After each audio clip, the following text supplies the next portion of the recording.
Hallelujah. Second Corinthians 1.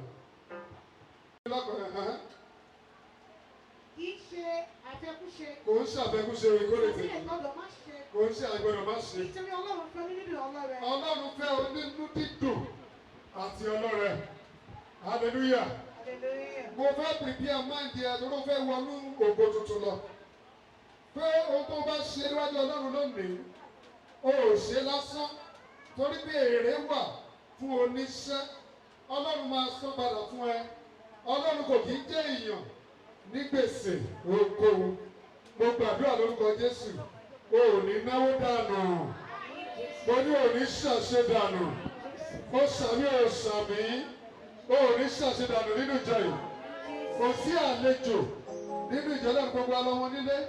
Ní orúkọ Jésù, gbogbo ìdáwó alóòní kò ní lọ lórí asán. 2 Corinthians 3:18. Ẹ̀kọ́ tèmi ìgbọ̀ngàn nìyẹn fún ní glory. Ẹ jẹ́ ká ṣe kí a mọ̀ fẹ́fẹ́ lẹ̀. Gbogbo wa lákùnrin lóbìnrin.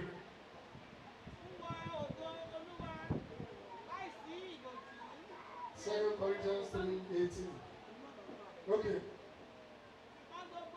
Gbogbo ènìyàn, gbogbo ọmọ ìjọ ìpẹ́lẹ́pátá àtàlejò. Àwọn ògo Olúwa. Kò sí ìbòjú lójú wa. Nínú àwòjíji. À ń pa wá dà. Láti ògo dé ògo, ọba tó gbé ògo. Kárí ògo. Láti inú ògo. Ọba tí kì í rẹ̀. Àlùkò bí ìlú.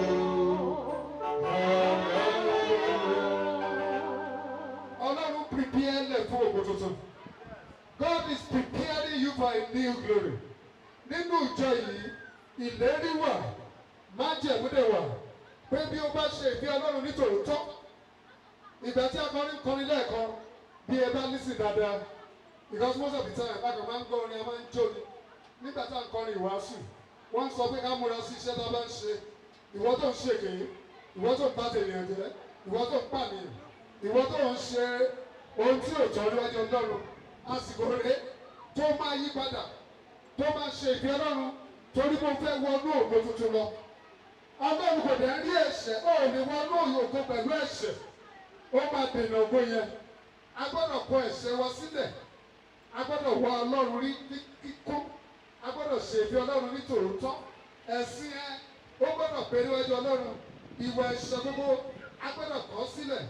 Láti sin Ọlọ́run, a gbọ́dọ̀ sìn tọkàn àti ara ní orúkọ Jésù Kristi. Olúwa mú wa sìn àsìyàn. O ṣàmì mo lè máa sìn àsìyàn. O ò ní sin Ọlọ́run kò jẹ̀bi o. O ò ṣàmì mo ní o ní sin Ọlọ́run jẹ̀bi. Ìwé máa sọ pé iṣẹ́ wọn ń tọ̀ wọ́n lẹ́yìn. Ẹ jẹ́ ká wo ẹsẹ̀ 40 nínú ìwé tá a kà lẹ̀. Second lesson. Revelation 14.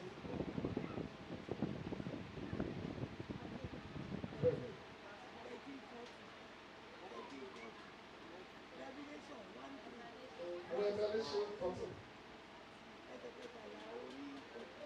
Ah!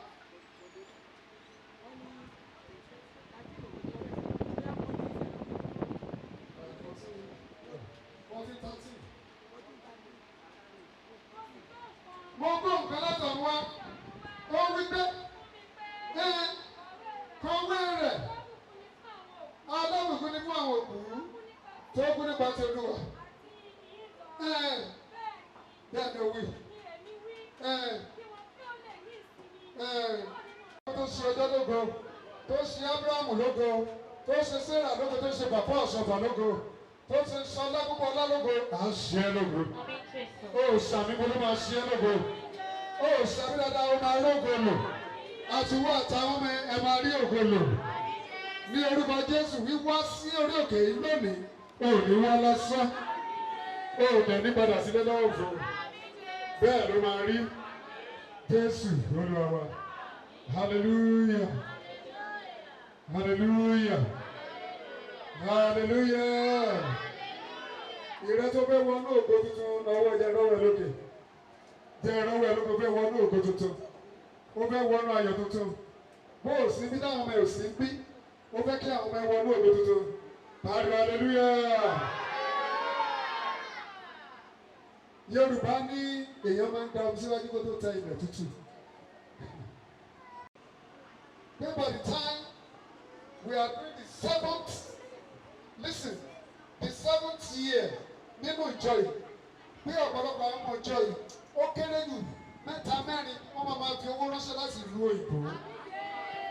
Mi ò gbàdúrà ohun tí Ọlọ́run bá mi sọ nìyẹn. Ó ní ọ̀pọ̀lọpọ̀ nínú wọn láti gbìyànjú láti tẹ̀síwájú ṣùgbọ́n àwọn ègún tàbí àwọn èpè ìdílé wọn ló ń fa ọ̀pọ̀lọpọ̀ sẹ́yìn ṣùgbọ́n Ọlọ́run ní májẹ̀mú ó ní òun rìn ní májẹ̀mú òun pẹ̀lú yín pẹ̀lú individual pẹ̀lú ìjọ tá a wà nínú ẹ̀ ní glory yìí wọ́n fẹ́ gbé àwọn ògo tuntun kan dìde bí àwọn ènìyàn wọ́n máa rí àwọn ògo wọn lò nínú ìjọ yìí òun fẹ́ mú ẹ lọ síbi gíga unexpected place ló fẹ́ mú ẹ jókòó pẹ̀lú àwọn ọba bó o bá wà nínú wọn pariwo hallelujah. O gbọ́dọ̀ bá Ọlọ́run rìnrìn àjò o gbọ́dọ̀ bá Ọlọ́run ṣòwò kí bí iṣẹ́ orí ọ̀fẹ́ náà kó bá lè rù jáde ní kíákíá kí ìlérí àti májẹ̀mú náà kó bá lè wá sí ìmúṣẹ hallelujah. Olùṣọ́ṣẹ́ ìmọ́lẹ̀ wà èèyàn méje ẹ jáde wá má ti jú ẹ a ti sọ ní ìbẹ̀rẹ̀ pé ó ti pinnu nínú ọkàn ẹ ohun tó fẹ́ ṣe ní owó tó fẹ́ náà ti pinnu tó kúrò nílé bí o fẹ́ bọ́ lọ́rùn ìrìn àjò lẹ́yìn ohun tó dá mi lójú ni pé o ò ní bá Ọlọ́run ṣòwò kó pàdánù láìpẹ́ pariwo hallelujah. Ó ní ò ní bá Ọlọ́run ṣòwò kó pàdánù tí bá ti ṣe àwọn méje yìí.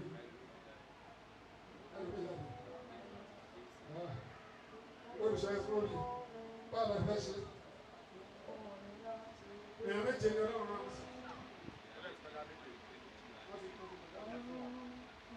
Hallelujah! Hallelujah ọmọ Ọlọ́run! Hallelujah! Àwọn méje yẹn wọ́n máa fún Ọlọ́run ní 5,000. You can do the transfer now. You can bring in cash. Wọ́n á tán Ọlọ́run wò nínú ìjọ ní wọn. Hallelujah.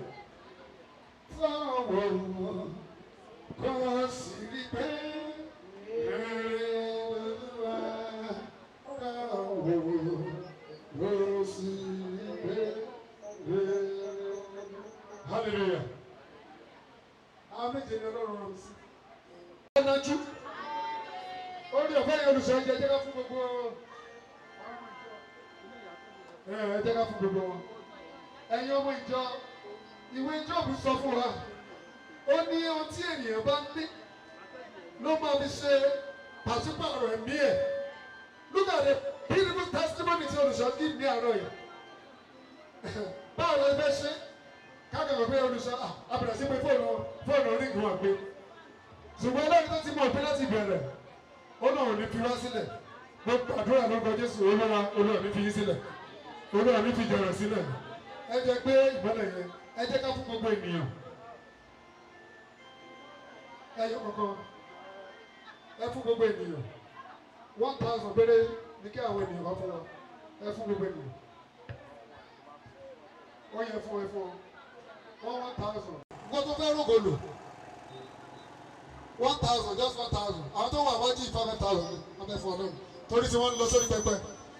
Ìmọ́lẹ̀ gbogbo ènìyàn áńgẹ́lì yẹn sọ pé ká lọ tan ìmọ́lẹ̀ yẹn sí ilẹ̀ àánú pé kó gbé lọ síbẹ̀ kó dẹ̀ gbé sórí ilẹ̀ kó sọ fún ilẹ̀ bọ́lùkà tó máa sọ pé ilẹ̀ bẹ́ẹ̀ rẹ Ọlọ́run látọ̀ ní lọ jẹ́ kí n gbórí rẹ kí n ṣe rere bẹ́ẹ̀ dáadáa ọ̀rọ̀ àdúrà tó máa gbà nìyẹn tó bá dé ilẹ̀ àti tó gbé ìmọ́lẹ̀ yẹn sílẹ̀ ìrẹ́ ilẹ̀ bẹ́ẹ̀ rẹ Ọlọ́run látọ̀ ní lọ jẹ́ n gbórí ẹ àtẹ̀mí àti ẹ̀wọ́ àtọmọ àtọkọ àtọmọ ká gbórí ẹ ká ṣe rere tán sílẹ̀ gbogbo ìmọ̀.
gbogbo ìjọ ní Glory ẹni lórí ẹsẹ̀ ẹ ṣe ti yá yìí ẹ̀yin tẹ́ wọ́n tàbí wà lábẹ́ òun yìí ní Glory Parish wọlé wa ẹ súnmọ́ wọn ẹ súnmọ́ wọn ẹ bẹ̀rẹ̀ mọ́lẹ̀ láyà kọ́ni ẹ̀yin tó pẹ́ bọ́ síta wá sí ìrà yìí ọmọ ìjọ ẹni mò ń sọ̀rọ̀ pé ẹ̀yin tó pẹ́ jẹ́ máa mi stress yẹn ẹ jókòó ẹ̀yin tẹ́ jẹ́ ọmọ ìjọ yẹn mọ́ta lọ́wọ́dé òun ẹ jókòó ó fẹ́ jókòó.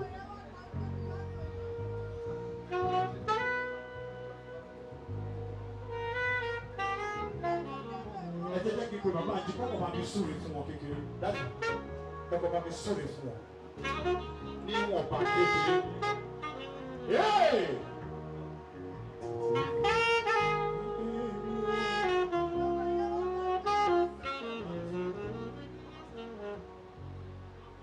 Jehovah, Jésù Kristi, Michael mímú, bàbá mi àti Ọlọ́run mi, tá a bá fi yàn joyè láàrin ìlú ó láti jẹ́ ní rere.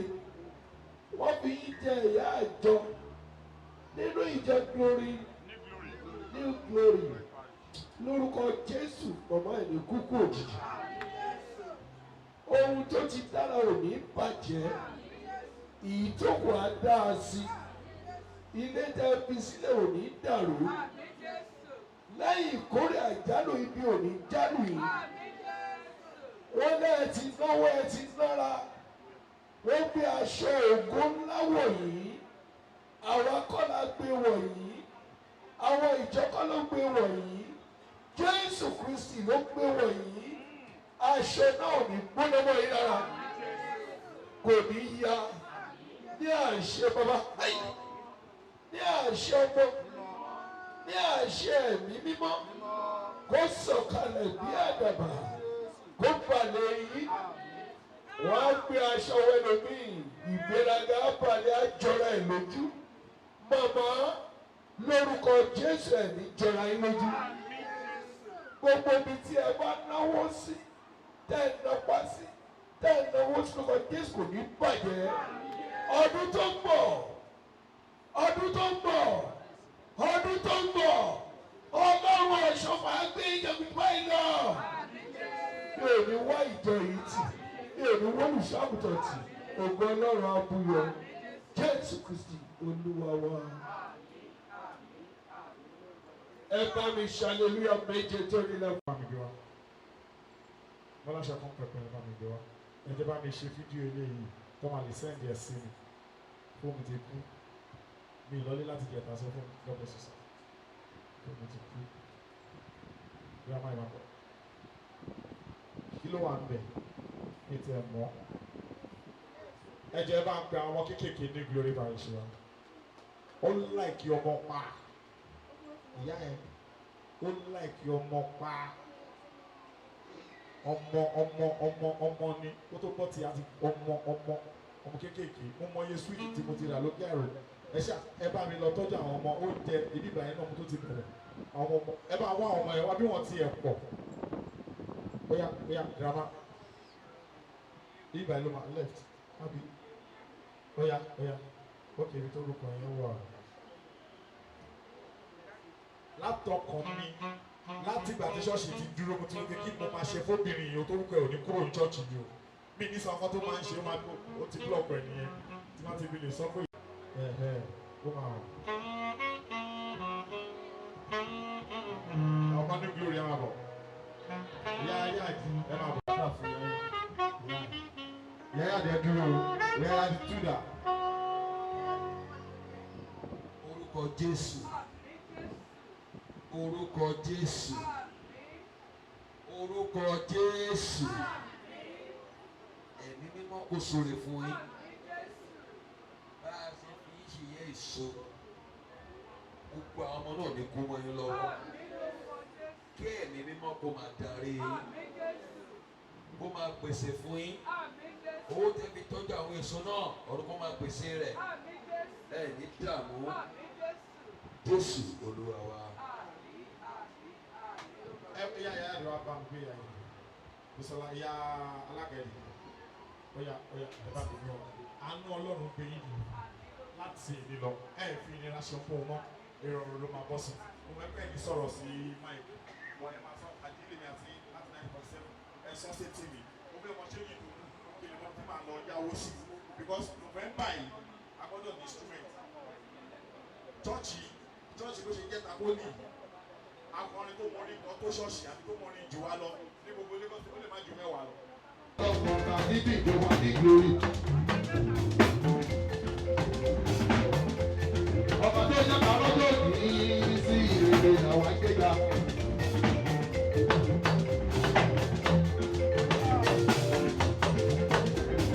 àwọn adúgbò lọ́wọ́ ọlọ́run wọn bẹ́ẹ̀ tó wọlé.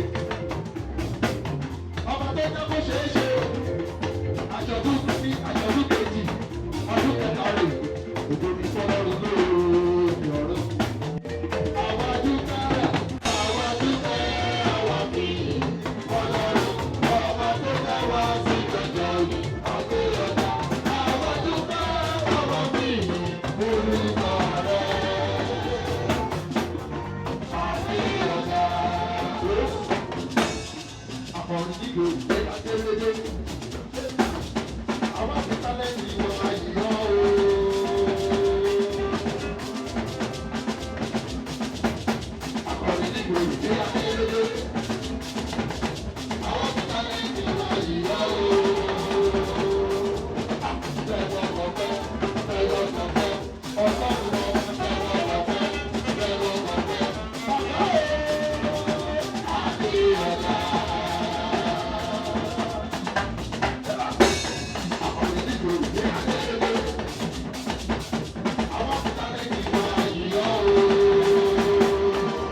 nítorí ìfọdọ́nà wọ́n jíjó ayọ̀ fọlọ́rù ọ̀nà.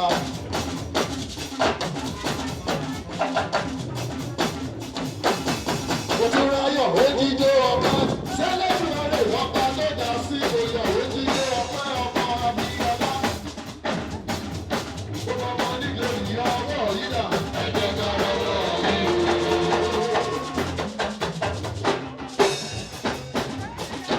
Òtúnráyọ̀ ó jíjó ọ̀pá ó jó sẹ́lẹ̀dùn ọ̀rẹ́ ìwọ́rẹ́ lórí rẹ̀ pẹ́tẹ́. Ó yá máa dán ọmọ náà ìgbàgbọ́ owó lálàyọ̀ rẹ̀.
Thank you.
Thank you. Thank you.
Ẹ ẹkúnlẹ̀ lọ́tọ̀ọ̀tọ̀ ẹ má kọlu ayé ẹ bọ́bọ́ sí ẹ̀yà láì nìkan ni mo fẹ́ èèyàn olóyin báyìí tí yóò gbìyàn ó ti kálukú yẹn máa bọ̀ èèyàn olóyin pé ẹ gbìyàn wa ẹ dá wa ni.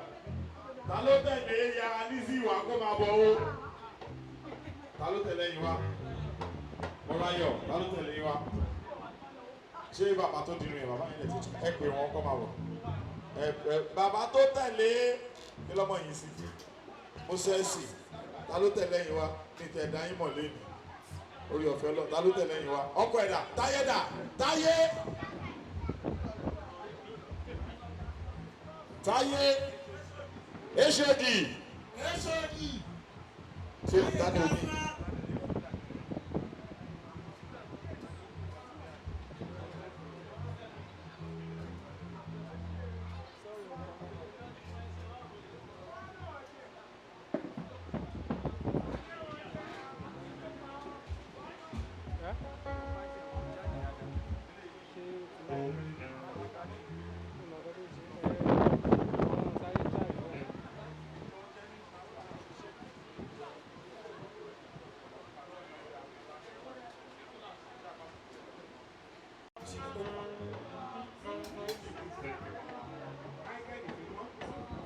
Ọlọ́run lóore ọ̀fẹ́ ògùn fẹ́ lókè ọ̀run àwọn ọmọ rẹ̀ rèé o wọ́n sì lọ́dún ní ọdún gbogbo ẹ̀dá ayọ̀ àtàlàáfíà ẹ ti lọ́dún ní ilẹ̀ ìpàdé kò sí fún yín ojú eré àlùkò jẹ́ ti yín òkè ìṣòro kò ní tẹ̀tẹ̀tẹ̀ ìgbà tó wá yín rí ká má fi ṣe àwátì kẹ́lẹ́ wá gbẹ́gbọ́ ọpẹ́ lórí ọ̀fẹ́ bàbá lórí ọ̀fẹ́ ọmọ àtẹ̀kẹ̀mẹ́ mọ́ ìmọ̀lẹ̀ kò tẹ̀lé káwọn láti ọkàtí ọ̀nà tí lọ tó bọ̀ àdúgbò yín kù ẹni wàá gbígbọ́ ọpẹ́ Jésù wà wá àmín àmín àmín méje àdúrà àdúrà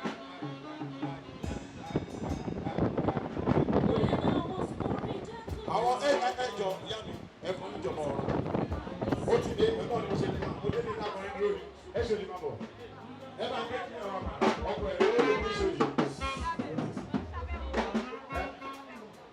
náà ẹ lẹ́ni o tó bá wù ní wọ́n lé lórí díẹ̀ o 1,000 ní gbèsè ìyàwó ìjàre.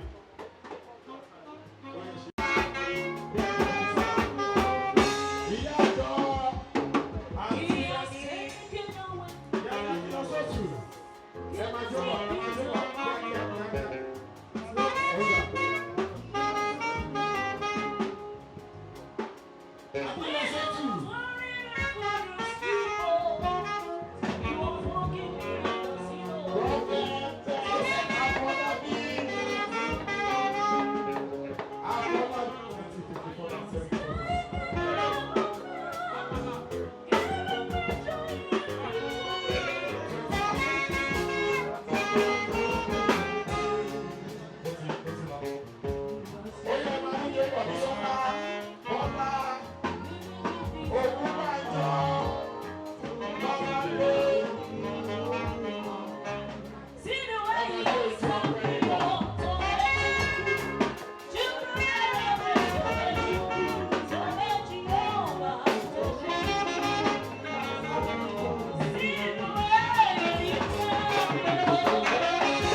ìjọ alága ọlọ́mọ bí ẹni ẹgbẹ́ èṣù lórí má ṣe bí sinmi ọgbọ́n náà létà ní ìdílé sí ara wọ́n ní sábà wọ́n ti lọ ìyọ́sùn kan ṣọpẹ́ ẹ wà ní kọ́ wá.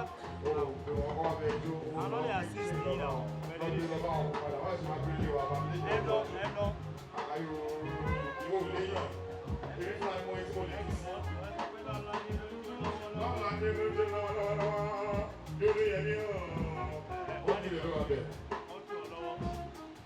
ìyá ìdí try ẹ fún mi lọ́fíìdà kan ní láì máa kékeré tẹ̀. ìyá ìdí ìyá ẹ tẹ má kà á tó sílẹ̀ ẹ má kà á ṣé tó yẹ tó ààrẹ rẹ̀ ẹ fún ẹ lọ. ṣé ẹ nà gálẹ̀ ẹ fún wọn nígbà rẹ̀ ẹ má wọra ẹ fún wọn nígbà rẹ̀ ṣé ẹ nà gálẹ̀ èlò nílé èlò ló tẹ̀ èlò ló tẹ̀. àwọn máa ṣe báyìí but ẹni ẹ̀ kì í ṣe bẹ́ẹ̀ ẹgbẹ́ bá sáà yẹn wá jáde Samuel jáde tẹ̀lé ìgbà Samuel ó pọ̀ ẹ jẹ́ kí ẹ̀yin jẹ́ kí n pariwo nígbà tó ti rẹ̀ jáde tẹ̀lé ìgbà Samuel àkíṣọ́ rẹ̀ but mo tán títí tí ó fi ó àdàn rẹ̀ tí èmi àti ìdàn rẹ̀ má fọ ẹgbà ẹ ṣe kan tó dà ní ẹlẹ́tẹ̀ ẹ ṣe tó dà ẹ kàn ṣe akáàtì tẹ ẹ nílẹ̀ akáàtì ní ẹ ṣe sí ẹ tẹ ẹ̀yin náà ẹ tẹ ẹ ṣe nọ́mà ọ̀ ẹ má ṣe nọ́mà ọ̀ ó yẹ ẹ tẹ ẹ yọ fóònù 2054 37 UBA 2054 láyé yìí ìgbà ẹ̀kọ́ tí mo mọ̀ jù láyé ní account number mi tó bá béèrè orúkọ mi gbà ní mo lè máa ronú bọ̀ account number mẹ́ta ni mo ń lò. orúkọ Jésù orúkọ Jésù agbẹ́yìnká fọ́ọ̀rì ọ̀fẹ́ àjọ̀dún ọdún yìí ọlọ́run gbọ̀gbọ́ ẹ wa èèyàn rẹ wúlẹ̀ níwájú ọlọ́run àlàyé olùwàtẹ́wọ́ gbọ̀gbọ́ ẹ wa ẹ ti ṣe ọdún yìí ẹ̀ṣẹ̀ mi o àníwá yín tì ọkọ̀ yín abalẹ̀ ilé yín arójú wájú ọ̀yìn ọlọ́run àjọ gbogbo ọ̀pẹ́ àṣẹ ti bàbá àṣẹ ti ọmọ àṣẹ ti ẹ̀mí mímọ́ kò máa bá yín lọ lọ́dún tó ń bọ̀ kájọ wá yìn lógo Jésù Olúwa wa. méje ṣe mo fẹ́ ṣe máa lò méje ṣe mo ṣe máa lò ẹ̀mí lọ.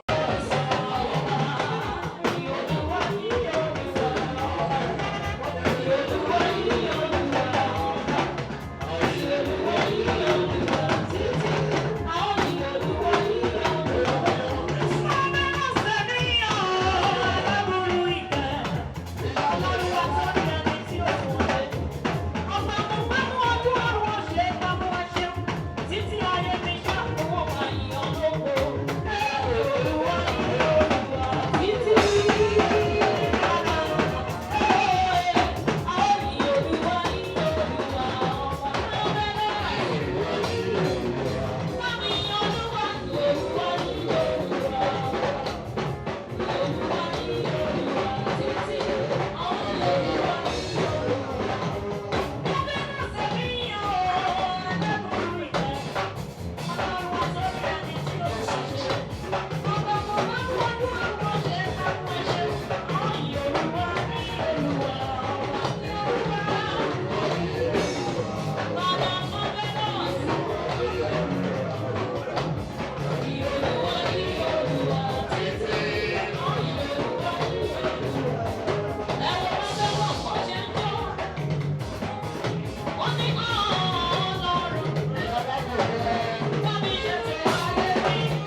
èlò lẹ́fẹ̀ẹ́ ṣe fẹ́ẹ́ ti torí owó dìde ẹ máa jẹ́ kí àárín wa bàjẹ́ torí owó àárín tó ti ń tó bọ̀ ó yá èlò lẹ́fẹ̀ẹ́ ṣe tí ẹ promise lẹ́fẹ̀ẹ́ ṣe ìyá ẹ dá owó èsì fún 5,000 mi ò ṣe ọ̀rẹ́ ẹ níbi olówó kí lẹ́ ń bá mi fà bàbá 70 tí bá ti torí bàbá 70 sọ̀rọ̀ nǹkan á ṣẹlẹ̀ ẹ make this money 2,000 bọ̀bọ̀ yóò fún mi lówó owó ìkórè kò fún mi ó ra màálù oníke tí kòkòrò dẹ̀ ní ṣẹlẹ̀ mi ò dẹ̀ tọrọ lọ́wọ́ ẹni ò ń tọrọ owó tó bá ṣàánú mi ò ṣàánú mi ni báyìí ẹ máa kó sọ̀rọ̀ kankan sí létí sọ̀rọ̀ sí létí èlò 2,000 mọ́ 2,000 jẹ́ 4,000 nígbà tí mo ní kéèyàn kan sọ 5,000 tó ń bẹ̀ mí tí mi ò gbà ẹ wá ṣe 2,000 ẹ bá mákẹ́tì jẹ fáwọn tó kù ẹ bọ́ jà jẹ.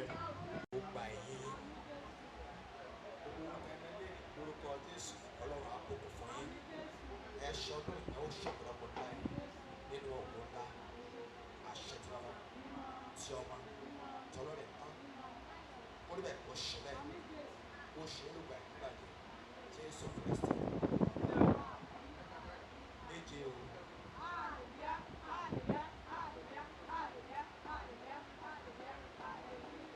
Yóò tiẹ̀ fún mi ní fèkì gan mi ò mọ̀ mo fún mi ní fèkì.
Thank you.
Àwọn ọmọ rẹ̀ rèé ṣọwọ́ rọjọ́ kẹfà nínú ìrìn àjò ọdún kan tó fi wọ́dún tuntun èémí. Wọ́n wò ó pé ta lẹni tí ó bẹ́ tọ́ sí bí kò ń ṣe wọ Ọlọ́run Jèhófà. Ọ̀run kò tẹ́wọ́ gbọ́ ọpẹ́ yín. Bí a bá gbọ́ ọpẹ́ náà lẹ́yìn ìkún omi, lẹ́yìn ìrìn àjò ọdún tuntun yìí, ọ̀run kò tẹ́wọ́ ọpẹ́ yín. Ọ̀pọ̀ wojú rẹ fún àánú. Ọ̀pọ̀ ń bèrè fún ìgbéga. Kọ́kọ́rọ́ àánú ọ̀run kò ṣe fún yín. Àánú tẹ́ ẹ nílò nínú ìrìnàjò yìí nípasẹ̀ ọpẹ́ yìí ọ̀run kò ṣílẹ̀kùn rẹ̀ fún. Agbára tẹ́ ẹ fi la ọdún tuntun yìí já ọ̀run kò gbé e wọ̀ yín. Ẹ farahàn bí ọlọ́pẹ́ ní ọdún yìí lọ́dún tó bọ̀ ẹ̀ ní sọnù. Ohun bí ọpẹ́ kò ní tán nínú ìrìnàjò yìí. Ẹnu ọgbọ́n wà ní ramọ yín lẹ́nu. Ìjọ New Glory ṣọpẹ́ o. Ẹ̀yin ẹlẹ́dẹ̀ ọ̀run àti ayé. Ẹnlọba tó ní ìrìn àjò yìí. Ọmọ rẹ dọwọ́ rẹ ọ̀run kún lọ́wọ́ ṣiṣẹ́. Gbogbo ẹ̀mí tó lè fẹ́ ta kó ṣẹlógún ọdún ọkọ̀ Jésù ọ̀run kó máa tẹrí wọn pa. Ìmísí rẹ kó túbọ̀ máa jọba. Ẹ máa lọ ṣe rere. Jésù Olúwa wa. Àmín, àmín, àmín lórúkọ Jésù. Ǹjẹ́ orí ọ̀fẹ́ Jésù tó ṣe wá wa? Ìfẹ́ mi máa ti pápá. Ẹ̀ka pọ̀ tí ẹ̀ ó sọ̀kalẹ̀ bí àdàbà. Kó balẹ̀ ti ìgbà tí Ọlọ́run tọrọ fún yín. Ẹ ṣọpẹ́ ọdún yìí, ẹ ó ṣọ̀pọ̀lọpọ̀ ọpẹ́ lọ́yìn. Ìjọ ẹ̀ kó máa tẹ̀síwájú sí i. Olùfọ́ àkútàn ẹ̀ bá wa kì í mọ́. Ìyanu kó ṣẹlẹ̀. Májẹ̀ kó ṣẹlẹ̀. Jésù Kristi Olúwa wa. Hallelujah méje, Hosanna méje, ẹ̀fíṣà méje. Lórí rẹ̀. Hallelujah, hallelujah.